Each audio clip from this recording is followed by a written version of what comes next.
Hai Rek, iya apa kabar ya? Oke deh, langsung aja kita masuk-masuk ke cerita-cerita horor ya.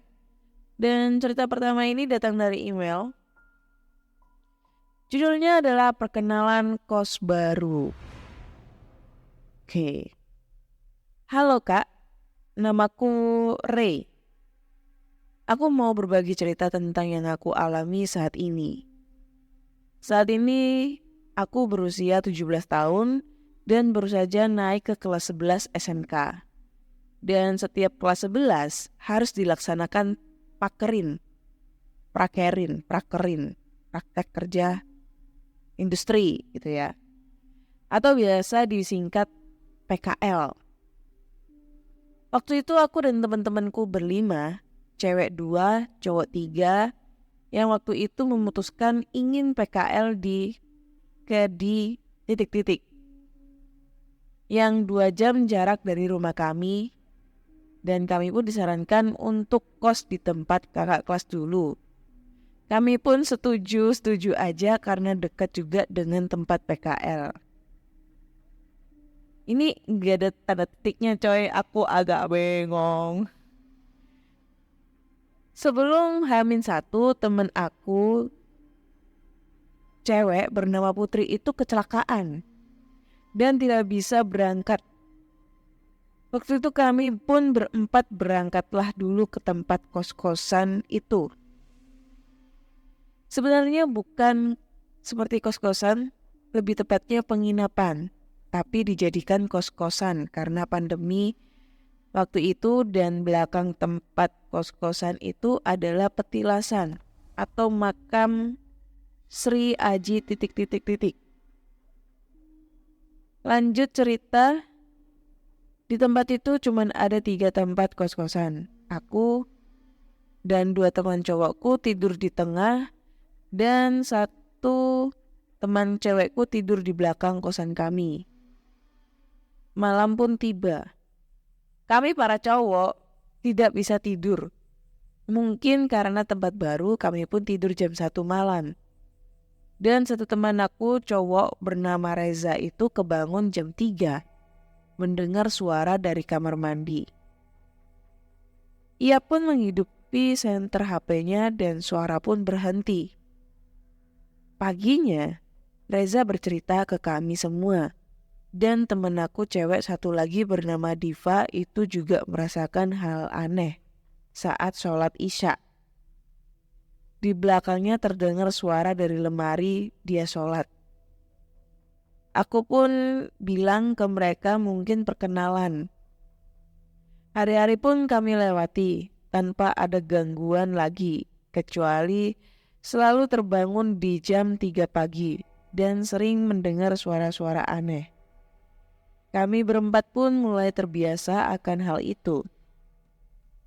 Sampai hari di mana teman aku si Putri itu sudah sembuh dari kecelakaannya. Dia pun segera berangkat ke tempat kos-kosan kami. Saat Putri datang, kami pindah dari kosan tengah ke kosan paling belakang. Karena kamar mandi dalam hanya terdapat di kosan tengah. Dan juga kamar yang cukup luas untuk kami cowok bertiga.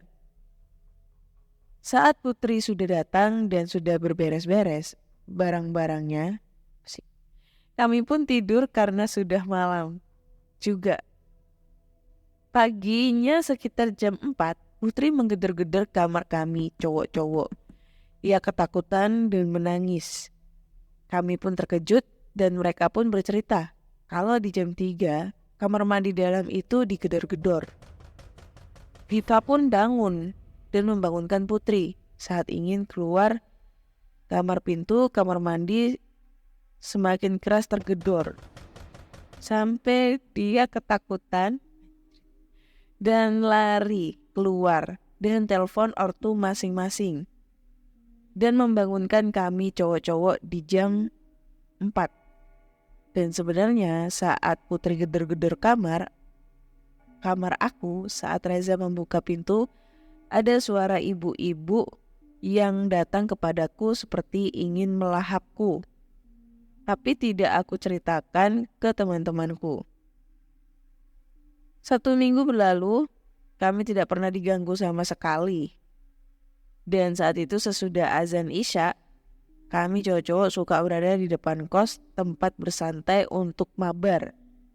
Saat itu cewek-cewek suka di kamar saja, tapi saat itu Dipa keluar bersama kami cowok-cowok di depan dan meninggalkan Putri yang sedang sholat Isya. Betapa kagetnya. Astagfirullah.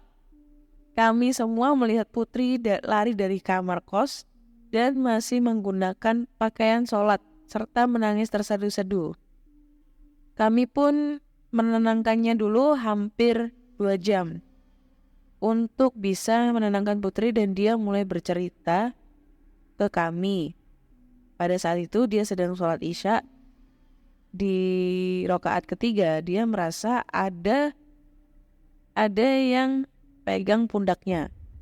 Dia pun berpikir positif. Mungkin Dipa sedang jahil. Dan saat sujud kedua dan saat ingin bangun, dia seperti menginjak sesuatu di kaki kirinya. Ia pun tetap berdiri dari sujudnya dan menggeser kakinya.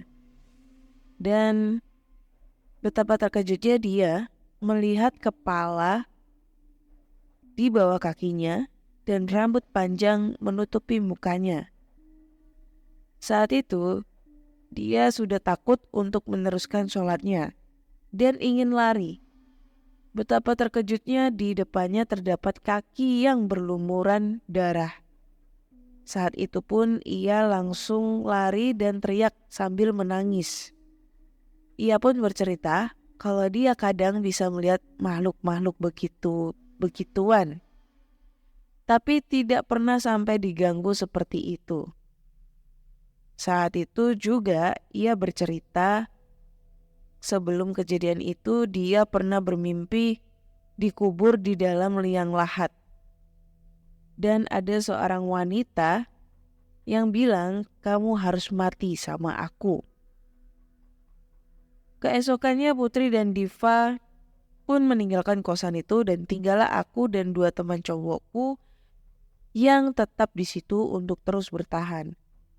Sebenarnya aku tidak takut akan hantu-hantu begituan, tapi malah aku yang penasaran akan hal-hal begitu. Maaf kalau kepanjangan ceritanya, mohon dimaklumi.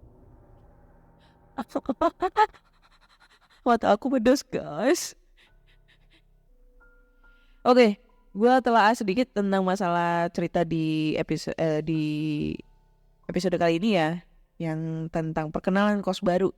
Mungkin nih ya, maksud dari inti cerita ini, jadi si Ray dan 4 temannya itu sedang melakukan PKL. PKL-nya itu lumayan jauh lah sama sekolahnya atau sama rumahnya kayak gitu. Jadi mereka diharuskan untuk ngekos. Yang kebetulan kos-kosannya itu adalah tempat kakak kelasnya gitu.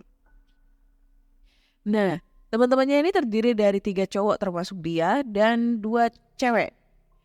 Pada saat mereka ngekos, ternyata temannya dia yang namanya Putri itu sedang ya kecelakaan gitulah. Habis kecelakaan gitu yang akhirnya dia nggak ikut PKL dulu gitu. Nah, setelah itu Putri masuk, mana sih si Diva di apain ya si Diva ya? Oh, jadi waktu mereka tidur, salah satu temennya namanya Reza itu bangun di jam 3 pagi karena ngedengar ada suara dari dalam kamar mandinya. Nah, pas dia senter, suara tersebut hilang. Habis itu si Diva diantuin pada saat sholat Isya, dia mendengar sesuatu yang ada di dalam lemari gitu, seperti ada yang gedor-gedor begitu deh. Beberapa saat kemudian si Putri masuk nih karena dia udah sembuh gitu. Terus si Putri ini kayak dia kayak dikasih gift gitu ya, dia bisa ngelihat, bisa ngerasain. Nah, dia tuh sering dihantuin tuh, kayak digedor-gedor pada sholat Isya. Terus ada lagi yang ngelihat sosok kepala gitu di bawah kakinya. pada saat dia sholat dan pas dia lari dia ngelihat ada kaki yang berlumuran darah. Jadi intinya itu badannya itu terpisah coy, kayak gitu. Ya kurang lebih kayak gitulah ya. Akhir kata saya Ana undur diri dan bye-bye.